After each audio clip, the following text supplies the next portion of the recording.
or an idea that others didn't support. And see, I've witnessed this before. Everyone's not absolutely, Alicia Milton. I've used this acronym for it. See, there's a difference between ideas and vision, right? And I honestly believe that God has given me a vision. I really do. I do believe God has given me a vision. And I think, and I get angry. I get trouble sometimes because I don't think my vision that's what I was looking for, Kawana. Everybody don't dreams a dream, but I'm now when you start getting into vision, and I know God's giving me like a major vision. I've shared portions with people and I shouldn't have shared it. And I've seen people do the very things that I've told them to do, and they did it without me. But if I'm sharing my vision too soon. But I later learned, Alicia Milton, that there's a difference between, before a vision becomes a vision, a lot of times it's an idea, because God has a way of fertilizing our passion. He takes the God-given gift that's inside of us, fertilizes it, and allows it to produce. I think Paul said it like this: we are his workmanship, and that we're created unto good works. The word workmanship, poiema in the Greek, it means that it's a product that's been manufactured by hand. So when God makes us, he makes us in order to be productive, right? And so he gives us these visions that start off as ideas. Watch this, Viola. These visions start off as ideas. Let's look at an acronym for idea. IDEA. I do everything alone. I do everything alone. The challenge, Alicia, the challenge, Lisa, the challenge, Kawana, the challenge, Viola, is to take that idea from idea status and promote it to vision. Now, Habakkuk told us how to do it. He says, write the vision. That was my problem for a long time. I didn't want to write it down. I would talk about it. I would tell folk that God was doing something for me that I hadn't even asked him to do yet, because I wasn't talking to him about it. Because when I talk to him about it, I start to write it out. I start to make it plain. When I write it out, it starts to even make more sense to me.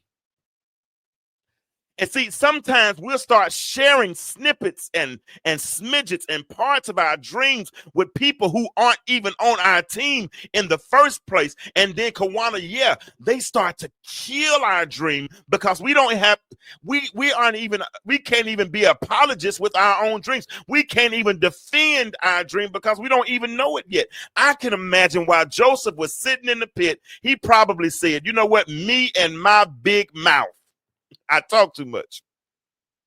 But at the end of the day, thank God, God calls who he wants to call when he wants to call them. Whether you're young like Joseph or if you're older like Moses, God's calling is not about age. It's about assignment. Let me say that again. God's calling is not about age.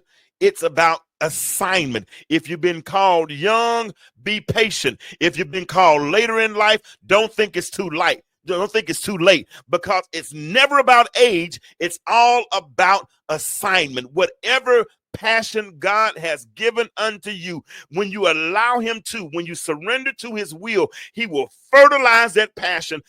He will let you be planted. While you're planted, he's fertilizing you. And then when you come out, you're going to come forth, as the old folks say, like pure gold. If God calls you, Romans 11:29 says, for the God's gifts and his calling are irrevocable. They're without repentance. So if he has called you, he's not going to change his mind. Yes, Tanya, it's never about age. It's always about the assignment. And can I pause right quick and tell you, all of us have an assignment. God called you for such a time as this. And let me pause and say this one more thing. God, all callings are not calls to preach.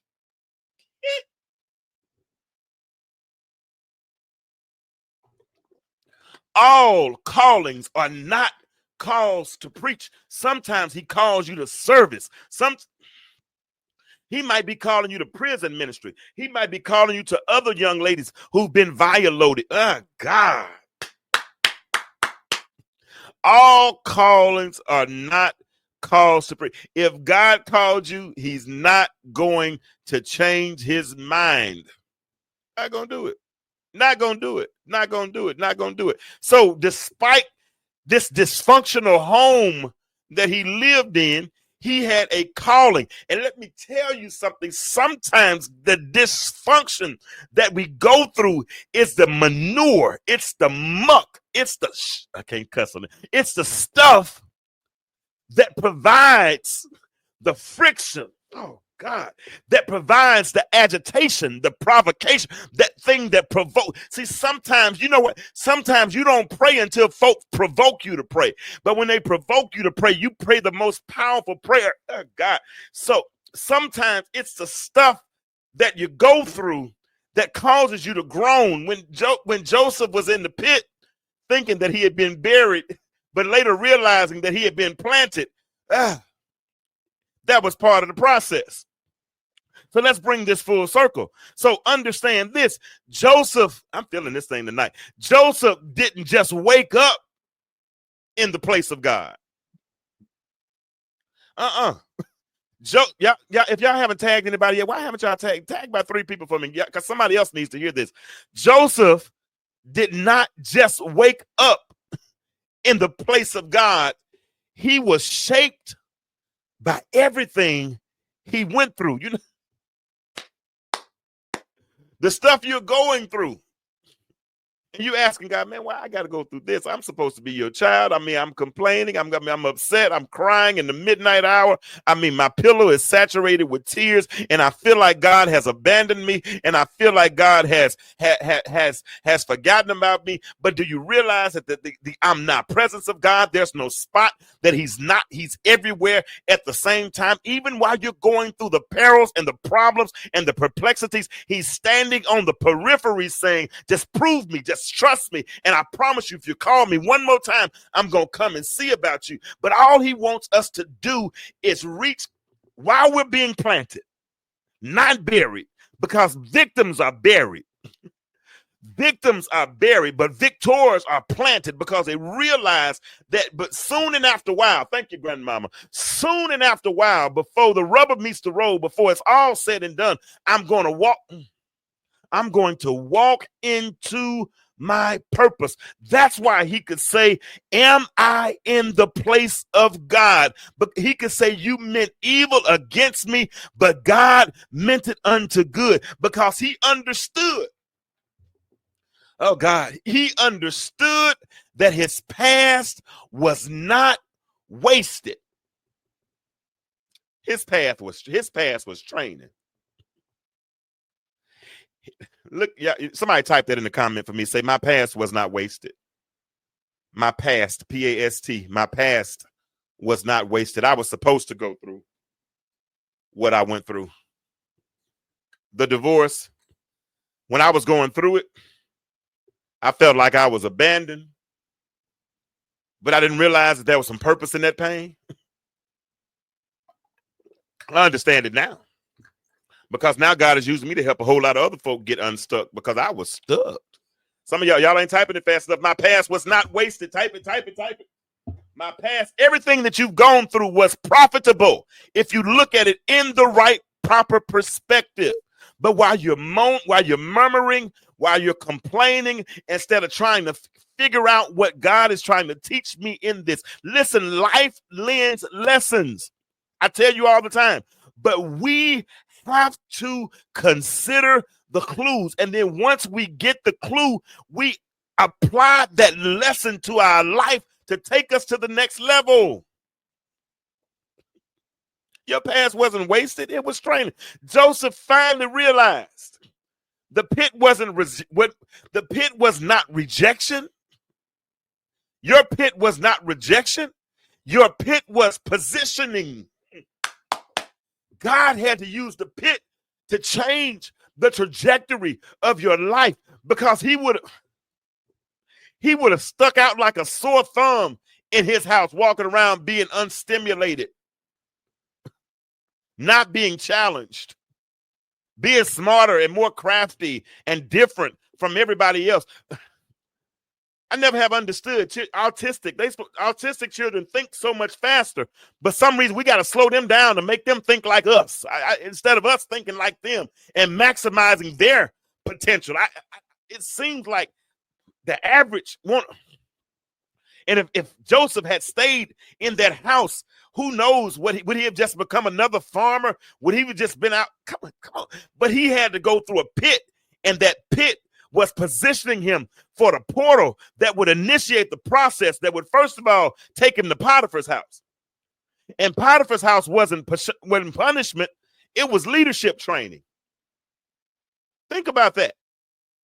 It was leadership training. Because while he was at Potiphar's house, he was in control of the checkbook.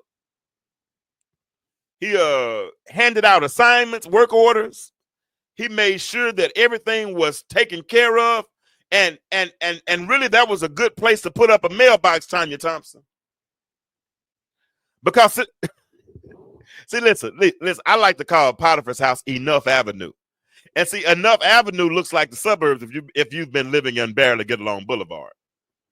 And see, Barely Get Along Boulevard is living in places where you don't feel comfortable. You don't feel like you fit in. You feel like you're not supposed to be here. You feel like you're supposed to be somewhere else, right? So if you've been, and that can kind of feel like Barely Get Along Boulevard. So even though you have been the product of slavery, even though you've been sold and put on the auction block, and you get to Potiphar's house, but you had been at Barely Get Along Boulevard, and now you're on Enough Avenue, that's a good place to put up in a mailbox. But the only problem is if that was not your intended destination, if that's not where God intended for you to go, then what happened is God will agitate you. He will set things up. He will make you uncomfortable until you move. That's why I say it was a promotion when he left Potiphar's house and went to the prison.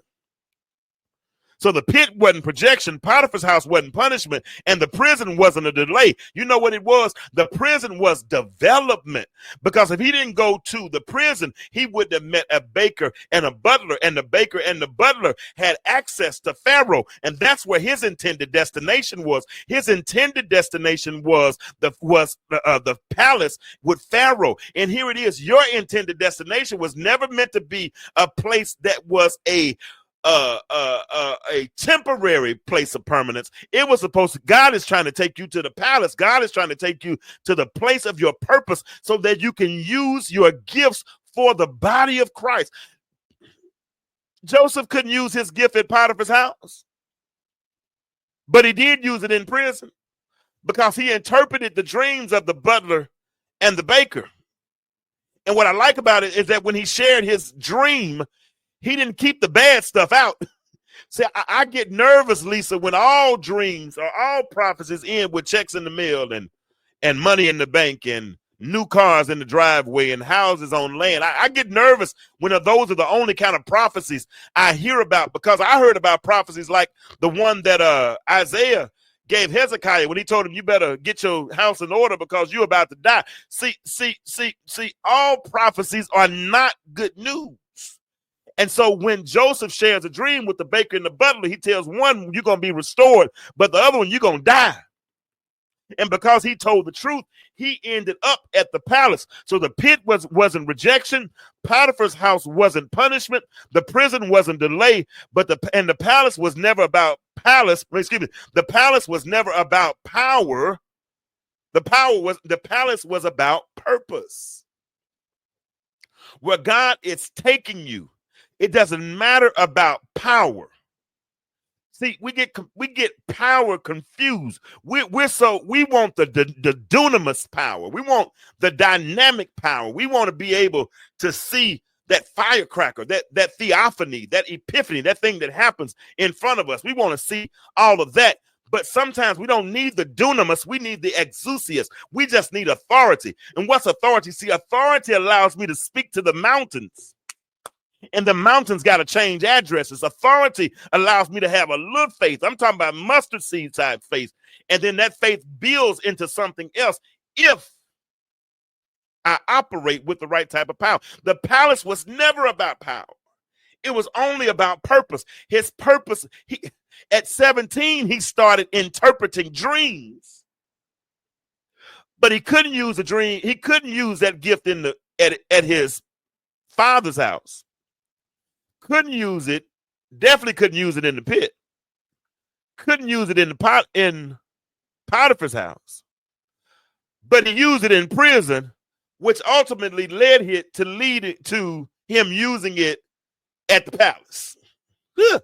Think about something that you went through that seemed unfair at the time. I'm talking to y'all.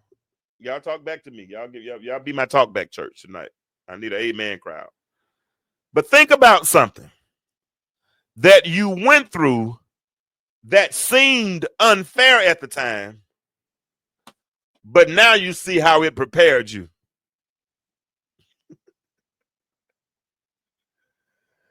If I never had a problem, oh Lord, I wouldn't have known that God could solve.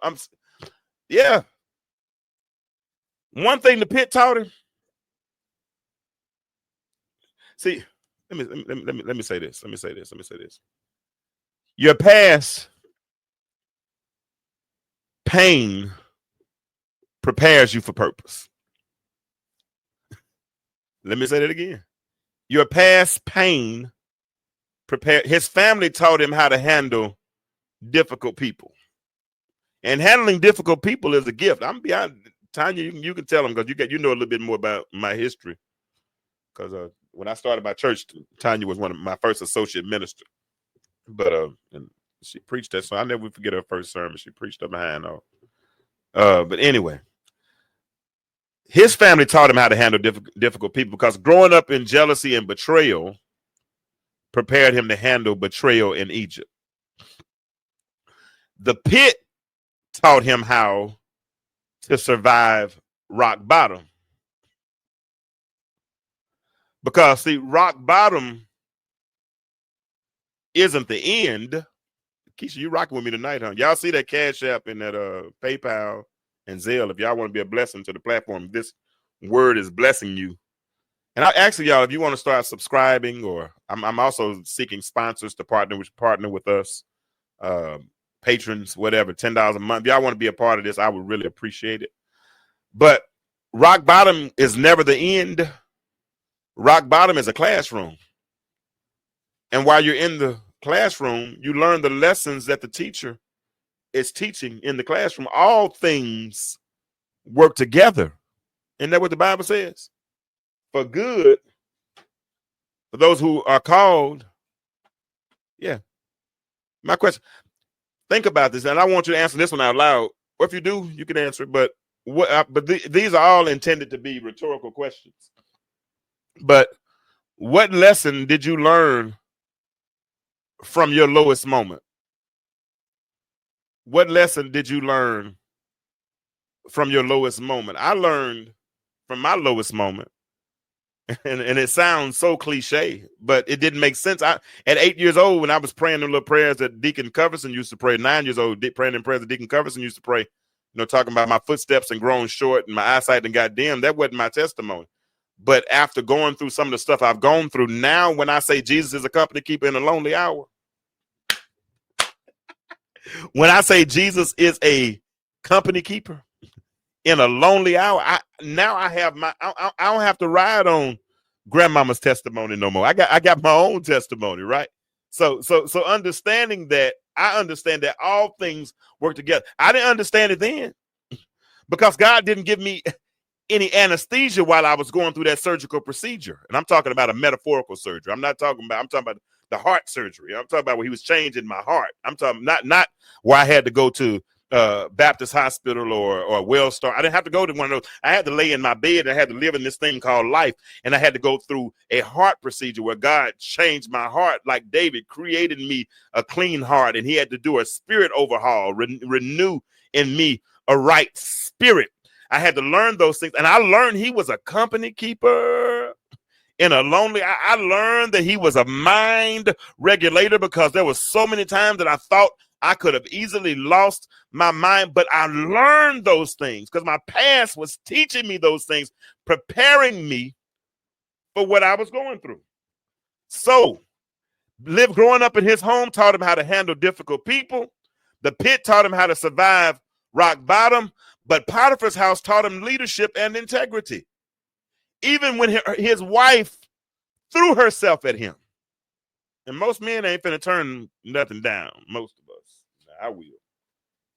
But most men, I turn it down. I'm not attracted to everything, so you can't get me like that. But anyway, when his wife threw herself at him, he said, no, my master been too good to me.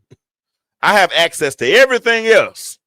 So I'm not going to mess up everything for one thing. How many of us have messed up everything going after? No, that's another sermon. I might need to preach that. Yeah. So, but you do understand Luke 16:10 says, whoever is faithful in little will be faithful in much. So since he was faithful at Potiphar's house, he was cool and he was being prepared to be prime minister, right? And the prison taught him patience because he learned waited time is not wasted time, it's training time. I got one more question, and this is another question. Carlos Tucker, y'all help me out. Keisha, answer this for me. Have you ever been in a season where you felt stuck, but now you realize that God was preparing you?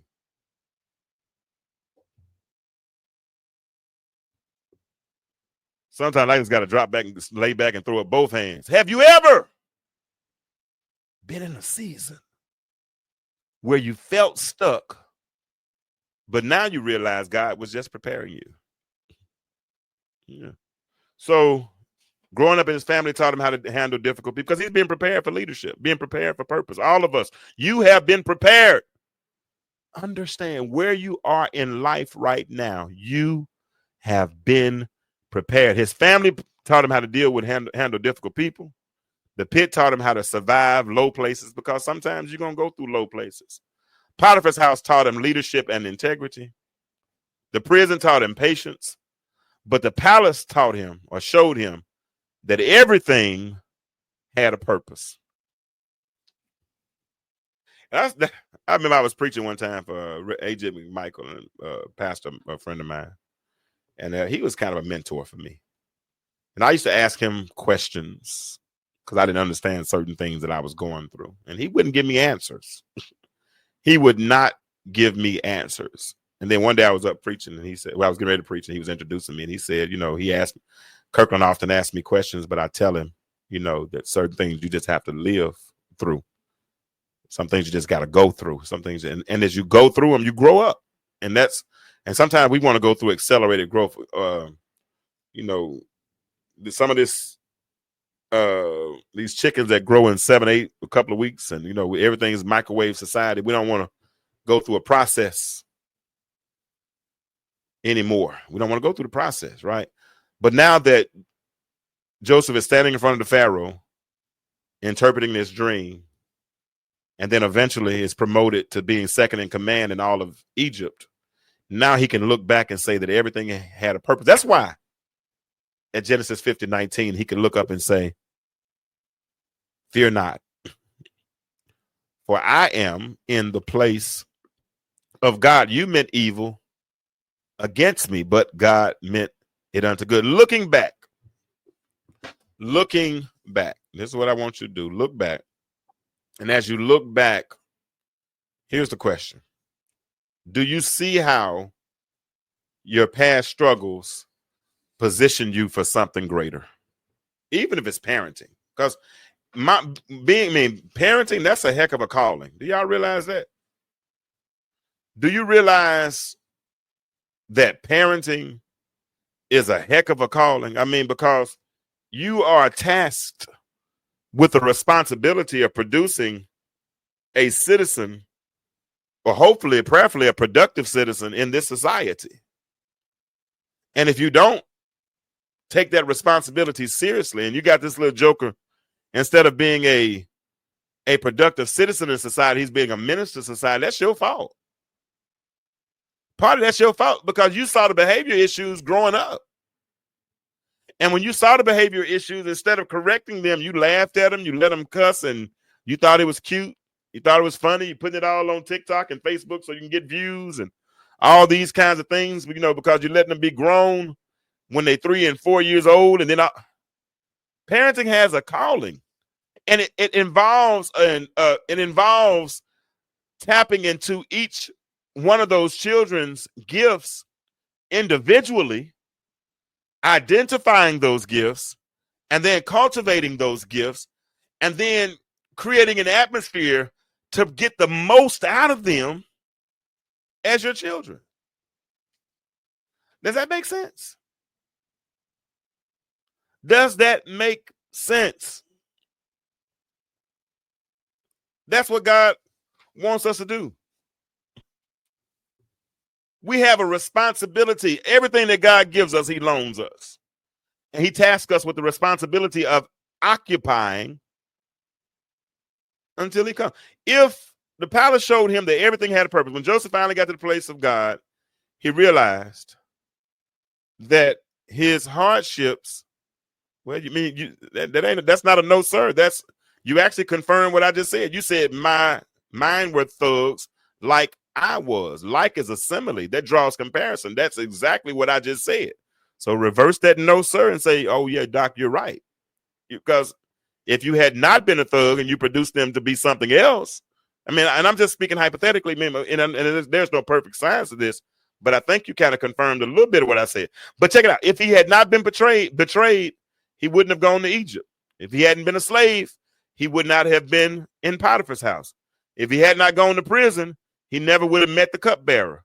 If he hadn't met the cupbearer, he never would have been introduced to Pharaoh. God was orchestrating everything the whole time. Do you realize that God is seated in, I used to hear Bishop Craig Oliver say this, God is seated on a throne of sovereignty, has a remote control of omnipotency, and is navigating and controlling everything that transpires in our lives. Looking back, do you see how past struggles position you for something greater? Think about it. Moses was a murderer turned into a deliverer, was raised in Pharaoh's house, gave him access to royalty, but after he killed a man, he ran away, spent 40 years in the wilderness as a shepherd, but he came back and had a big, deep calling on his life. God used those experiences to teach him how to deal with Pharaoh because he was raised there. He knew how to navigate the wilderness because he lived there for 40 years. His past prepared him to lead the Israelites to freedom. Listen, even your mistakes and detours can be used for your assignment. Yeah. Just imagine Joseph's story if he had not gone through it.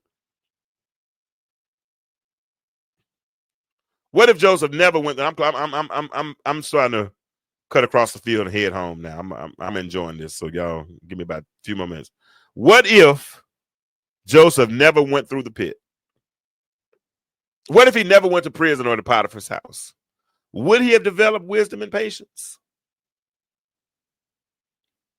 Would he have learned? This is a rhetorical question because none of us really know the answer, but we're just talking tonight, Bishop Simpson. Would he have learned how to lead a nation if he hadn't gone through this? Would he have been humble? Oh, here it is. If he hadn't gone through these, would he have been humble enough to handle power? Because sometimes God uses pain to humble us. Here's the truth. Joseph's greatest pain led to his greatest assignment. I don't know if it hurt him more that somebody threw him in the pit, Gerald Parker Jr. I don't know if it hurt Joseph more that people threw him in the pit or if it was who it was that threw him in the pit. I love the Lord. He heard me crying.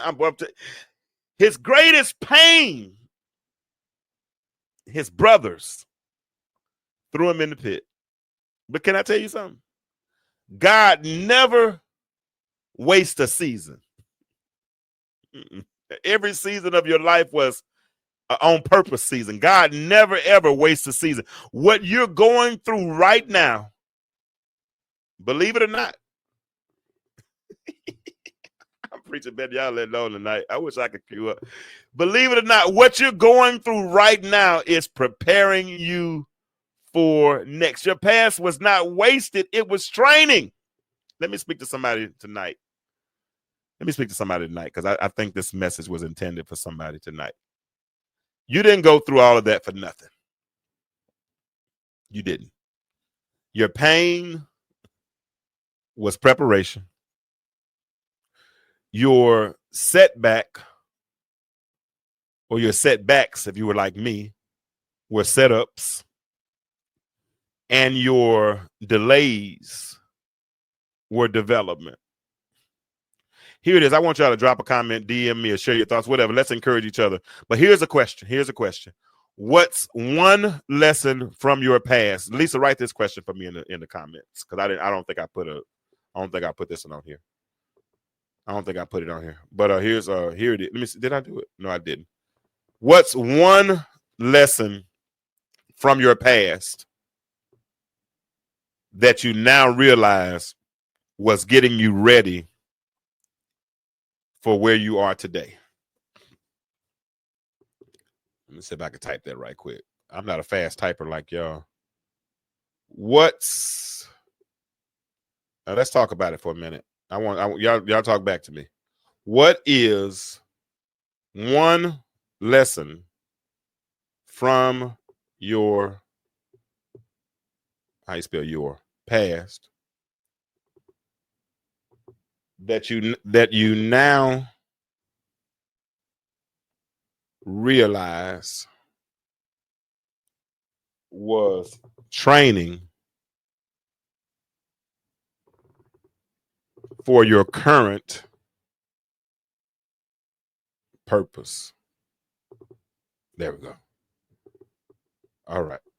Yeah, we're closing on that one tonight. What was one lesson from your past that you now realize was training for your current position or purpose?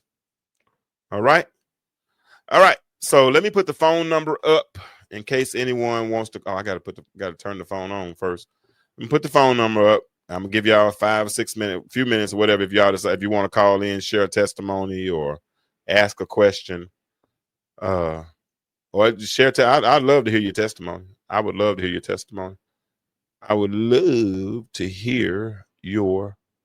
testimony. But there the phone number is. Let me move this banner out of the way so y'all can see. 404-860-2775. Let me move this one out of the way. I ain't heard my Cash App go off yet, so nobody's blessing me. I understand. Y'all gonna bless me one of these days. I'm joking. All right, so here's the next one. No, I'm not. I'm serious. All right, so what's one lesson? All right, so there the phone number is 404-860-2775. If you don't want to type, if you want to call me to answer that question, you can as well. What's one lesson from your past that you now realize was training for your current purpose? And there the phone number is 404-860-2775. I think I got the phone on. If you want to call, share a testimony, tell how this series has been blessing you, anything of the sort, you are welcome to call in. Otherwise, we're going to do what we always do if our hearts and minds are clear. But let me give you the key takeaways from tonight's show while I'm waiting to see if anybody wants to call. Listen, these are things that we can learn from Joseph's early life. Number one, your home life does not define you. Your home life does not define you. You can grow up. Joseph grew up in a divided family, but God had a greater plan. Number two, not everyone will understand your calling, but just because people don't see your vision doesn't mean that God didn't give it to you. Okay? Does that make sense? Just because people don't see your vision doesn't mean God didn't give it to you. Not everyone is going to understand your calling. Number three, the third takeaway from tonight. God uses everything to prepare you for your purpose. Hear me again. God uses everything to prepare you for your purpose. Nothing is wasted. Not your rejection, not your pain, not the sleepless nights, not the tears. God is counting every tear. Hear me well, warrior. And nothing is wasted. It's all part of the process. Do you hear me? It is all part of the process. Everything that you've gone through. Hardest time of my life. And I used to get on people's nerves talking about my divorce. I had people call me and tell me, you need to stop talking about your divorce. But that was one of the hardest times of my life. But now that pain has prepared me for purpose. It has me here.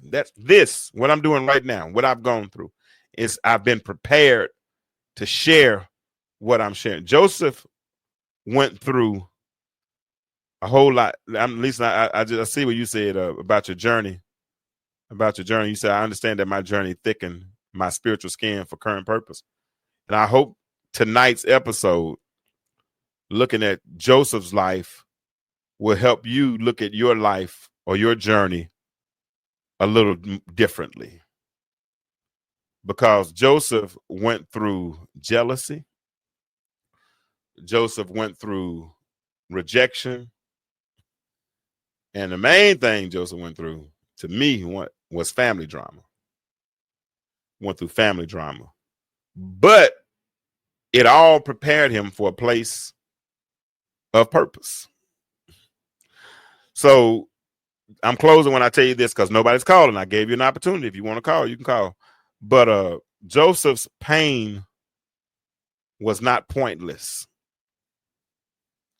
Let me say this to you in closing. Your pain is not pointless, but your process is necessary. Yeah. Your pain is not pointless, but your process is necessary. In order to grow, first of all, you got to be willing to go.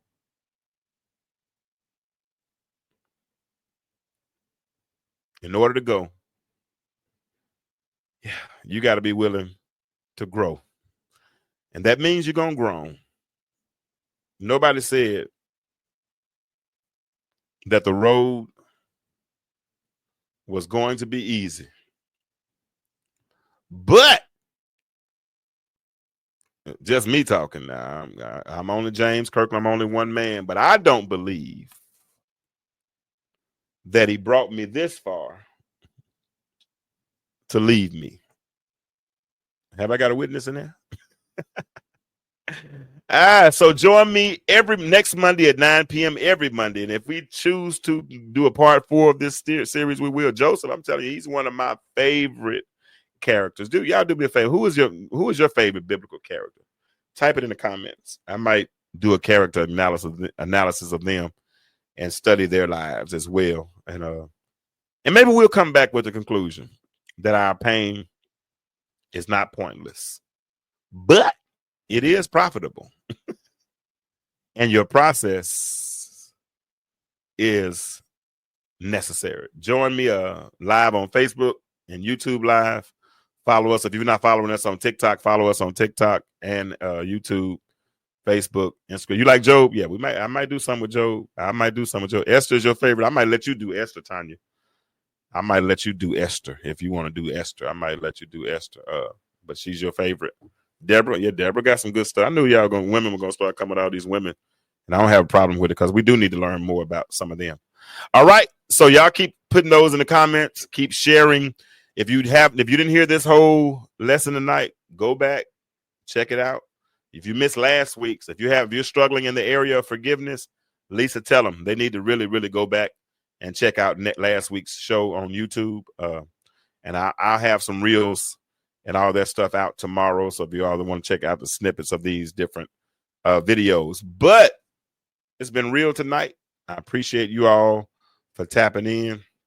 Lisa said, put on my song. So, all right. So y'all remember this. As I always say in closing, the world is changing. But my question for you is, why do you remain the same? Y'all have a good night, and I'll catch y'all next week.